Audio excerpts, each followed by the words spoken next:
Tem vezes que o livro é maravilhoso, só que até você pegar o feeling da história e chegar na parte boa, demora.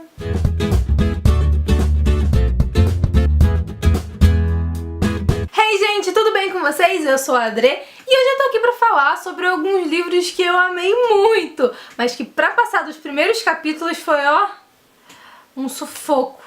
A ideia desse vídeo surgiu da minha última leitura, que me foi altamente recomendada, que pela sinopse eu sabia que ia ser uma história maravilhosa, mas gente, eu consegui dormir 2 vezes nos 4 primeiros capítulos. O negócio não fluía, não andava de forma nenhuma. Mas depois que aconteceu a virada que já era esperado, que era o anunciado na sinopse, o negócio fluiu de uma maneira, filho, que foram 24 horas pra terminar essa história. Eu tô falando de A Rainha Vermelha, da Victoria Aveyard, da editora Seguinte. Esse livro é antigo, eu sei disso, mas eu ainda não tinha lido.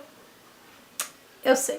Nesse mundo distópico, a população está dividida através da cor do seu sangue. A nobreza, o rei e todas as pessoas influentes possuem o sangue prateado. E eles possuem poderes especiais, digamos assim. Eles são divididos por casas e cada casa tem a sua especialidade. A ralé, os plebeus, possuem o sangue vermelho e são humanos, como a gente. A nossa protagonista, Mari, acaba indo trabalhar no Palácio Real e lá ela descobre que, apesar do sangue vermelho, ela possui superpoderes, coisa que nunca foi vista, anotada, estudada, enfim. Claro que isso dá muito pano pra manga, até porque os vermelhos estão cansados de serem subjugados e estão preparando uma rebelião. É sério, gente, esse livro é muito bom. Eu fiquei apaixonada pela história, tô louca pela continuação, que por sinal já me disseram que também demora pra engrenar. Mas pra descobrir isso eu precisei passar pelas 50 primeiras páginas. Tem dia que a gente não tá no espírito pra esperar, né? Então é melhor avisar vocês pra vocês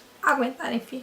Quando a Bela Domou a Fera, da Eloisa James, é uma releitura de A Bela e a Fera. Não fica claro pelo título, imagina, gente, ninguém nunca imaginaria isso. E é um romance de época, um tipo de história que normalmente me arrebata logo nos primeiros capítulos, e aqui demorou um bocado pra acontecer. A nossa Bela é a Lynette, uma menina muito doce, bonita, mas filha de uma mulher que não resistia aos homens, e apesar de amar o marido e amar a filha, ela não era muito fiel. Apesar da filha dela ter herdado toda a sua beleza e seu charme, ninguém esperava que ela fosse ser igual à mãe. Até que ela é pega aos beijos com um príncipe, e isso na época era inaceitável. Juntando isso ao fato de que o vestido dela não estava muito bem acinturado e dava a impressão que ela estava grávida, acabou a vida dela na sociedade londrina. O pai dela, desesperado para resolver esse problema, porque ele não queria que a filha ficasse sem casar, acaba acordando um casamento entre ela e a Fera, que era como o médico Pires era chamado na sociedade. Mas não é que ele era feio nem nada do gênero, é só porque ele mancava devido a um acidente que ele teve quando era criança e por causa do seu terrível humor. A história emplacou pra mim quando eles finalmente se encontram, que vai se dar lá pra pouco depois da página 50. Quando eles começam a se conhecer melhor e aí o temperamento explosivo dos dois vem à tona, a história fica bem mais interessante, bem mais movimentada. E no final ainda tem uma baita surpresa. Assim como o livro que eu acabei de falar, os dois trazem uma reviravolta no final que você fica com o coração apertado. Me dói muito falar que qualquer livro de uma dos meus autores favoritos não é perfeito, mas eu preciso ser sincera, tanto com vocês quanto comigo. Então eu vou falar aqui sobre são dois livros da Jojo Moyes que são lindos, mas que demoram pra cacete pra poder engrenar. Vocês acreditam que eu tô há meia hora falando aqui e não tá gravando nada porque eu não liguei a droga da câmera? Bahia da Esperança vai falar da Caitlin, que trouxe uma enxurrada de turistas para sua cidade depois de entrar no Guinness Book como sendo a pessoa mais jovem a capturar o maior tubarão. Também vai falar da Lisa, a sobrinha dela, que se mudou para Bahia da Esperança junto com a sua filhinha Hannah, depois que alguma coisa bem tenebrosa acontece. Enfim, ela não conta pra gente o que é. Pelo menos não no início. Elas moram na Baía da Esperança, uma área que preserva muito o ecossistema. Afinal de contas, eles trabalham com turismo, com embarcações que saem para ver os golfinhos e essas coisas. É aí que entra o Mike, o grande vilão dessa história. Ele trabalha numa empresa de investimentos e eles querem montar um resort de luxo naquele local. Eles vão entrar em conflito, é óbvio, né? Eu não lembro quanto tempo eu demorei pra poder engrenar nessa história e nem qual foi a grande virada dela. Mas eu sei que eu demorei muito pra começar a me envolver com os personagens. Primeiro que são 4 personagens, porque a Hannah, ela também narra um pouquinho da história. Na verdade, acabei de lembrar que tem até mais narradores do que esse. É sempre um fator que pode me levar a demorar a engrenar na leitura. É muita coisa, gente. No final, valeu muito a pena, porque a história foi super fofinha, a forma como foi solucionada, enfim, tudo no final é lindo. O Navio das Noivas é outra história linda e super comovente que demorou muito pra poder me fisgar. Aqui a gente tem uma história baseada em fatos reais. Ele vai falar de um grupo de mulheres que saiu da Austrália rumo a Londres. Essas mulheres são esposas de militares e elas estão indo encontrar os seus maridos. Acontece que esse é o último navio que tá zarpando com essa finalidade. E ele não é muito luxuoso, na verdade, ele é um navio cargueiro, é um porta-aviões, então ele é todo adaptado para poder receber essas mulheres, e a tripulação não lida muito bem com isso, afinal de contas é um ambiente muito masculino, eles nunca tiveram tantas mulheres a bordo com ele, e elas também não estão acostumadas com toda a brutalidade daquele navio, né? Ele não foi feito para receber passageiros a passeio. O livro vai focar em 4 mulheres e ele começou a engrenar depois que elas se encontram no navio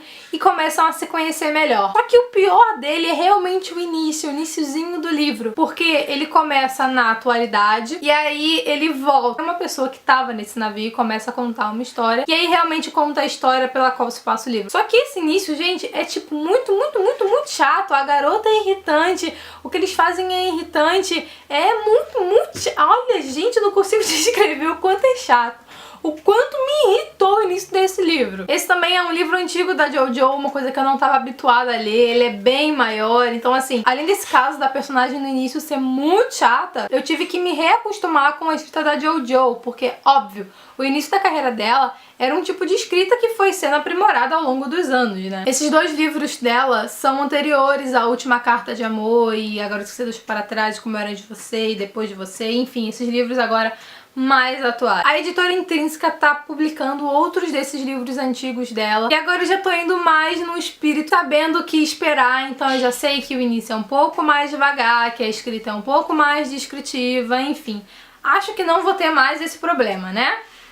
Espero. Como Se Apaixonar, da Cecily Ayer, é um livro muito bonitinho também, tipo amorzinho mesmo, gente. Aliás, essa é uma autora muito amorzinho também, né? Só que o início dele é extremamente enjoado. A história vai falar do Adam e da Christine. O Adam, ele tenta se suicidar e a Christine vai lá e salva ele. Ela faz um acordo com ele dizendo que pode prová-lo que vale a pena viver a vida. Só que uma coisa me irritou muito no início com a Christine, que é todo esse altruísmo dela em relação ao Adam. É tipo, extremamente irritante. Enquanto ela tenta cumprir a promessa dela, a gente começa a descobrir mais sobre a vida de ambos. E aí a história fica muito mais interessante e vira, assim, o amorzinho que eu falei que esse livro é. Mas o início é extremamente irritante. Se você não se irritar com a Christine, olha, te dou meus parabéns. Você é uma pessoa joinha. Eu não consigo, não. Não é mesmo? O Martelo de Thor, de Rick Riordan, foi outro livro que, gente, que livro porre no início. Esse é o 2º livro da série do Magnus Chase e os Deuses de Asgard. Então não dá pra falar muito sobre o livro, né? Eu só vou falar que essa série é de mitologia nórdica, Asgard diz um pouquinho sobre isso, e que ele começa com Magnus morrendo e indo pra Valhalla. Esse livro bateu recorde, gente, é sério, eu levei mais de 100 páginas pra poder engrenar nessa história, ou seja, foi quase um pouco menos de 1/3 do livro, é muita coisa. Eu só forcei a leitura porque era o Rick Riordan, porque era o Magnus Chase e porque um amigo meu disse que depois valia muito a pena, e realmente eu não imaginava algo diferente. O primeiro livro foi muito maravilhoso e eu tava criando muita expectativa com essa série, então assim, no final, show, valeu muito a pena, mas gente, que livro difícil de ler. Que livro difícil de começar a ler. E o pior é que nem dá pra dizer que não tinha ação no início do livro, porque tinha, mas tava chato, gente. Não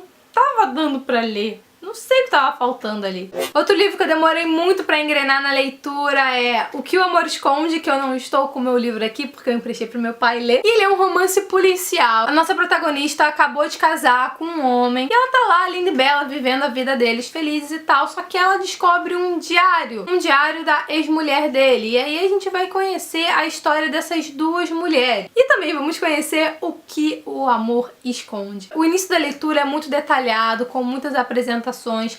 São duas histórias que são contadas ao mesmo tempo no livro, então foi muita informação. Eu acho que esse foi o principal motivo para eu ter demorado a engrenar na história. O início também não tem muita ação, é mais aquela explicação, aquela introdução toda, então foi bem chato de começar a história. Foi bem difícil de engrenar a história. É um livro que eu já li há muito tempo, então eu não lembro direito pontos e exatamente aonde que eu engrenei na história, mas é um livro que vale muito a pena e é um livro pouco conhecido, né, gente? Eu já indiquei esse livro pra 2 pessoas, as 2 pessoas amaram. Então, olha só, tô falando mal do livro, mas tô indicando da mesma forma, gente. Se vocês gostam de romance policial, O que o Amor Esconde é muito bom. Só demora um pouquinho pra engrenar, né? Vocês já estão sabendo. Enquanto eu tava fuçando a minha estante procurando livros que eu tivesse demorado a engrenar, porque, né, eu tenho uma memória maravilhosa, eu aproveitei pra perguntar a alguns amigos e eles me citaram exemplos deles também. São livros que eu não li, mas que eu acho que vale a pena trazer pra vocês também. Um é O Cravo e a Marca, da Veronica Holt, que é um livro desse tamanho. Meu amigo disse que é muita introdução, muita explicação, a mitologia é muito complexa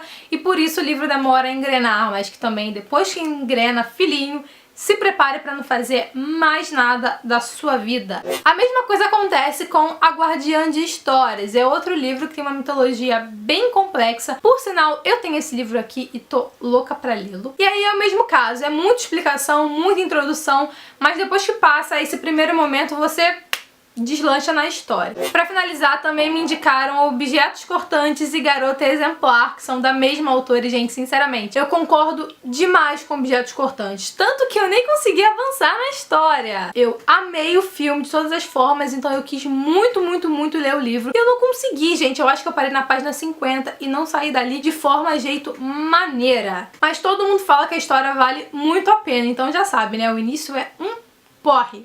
Até porque aqueles 2 personagens são bem loucos, mas se você tiver tempo e paciência pra seguir adiante, siga! Na verdade, isso vale pra todos os livros que eu estou falando aqui, né? Bem, gente, é isso. Esse foi o vídeo de hoje. Eu espero que vocês tenham gostado. Que, gente, se vocês ainda não leram algum desses livros que eu falei, se eles estão na sua lista de espera, já sabe, tenha paciência com esses livros. Eles são bons, eles valem muito a pena. Eles só são um pouquinho chatos no início, mas no final seu esforço será altamente recompensado. Se é a primeira vez que você tá passando aqui pelo canal, não deixe de se inscrever e de ativar as notificações. E a gente se encontra no próximo vídeo. Tchau!